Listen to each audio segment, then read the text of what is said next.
đây thà thật ủa đồ rưỡi rưỡi đó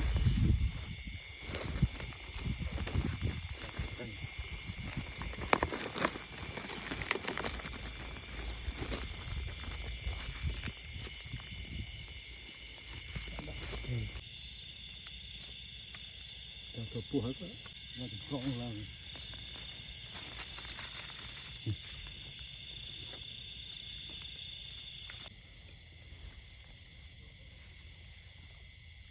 รีบ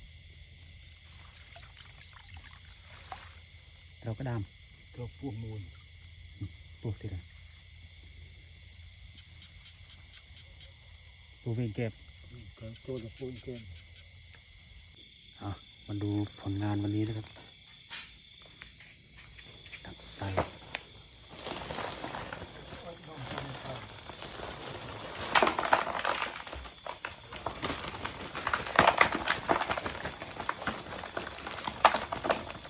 ว่าพลื้นนกเต้าเตี๋ย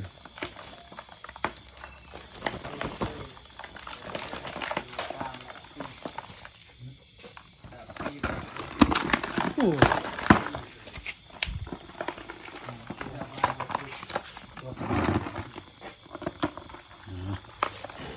พอจะได้ต้มแกงทำตำน้ำพริก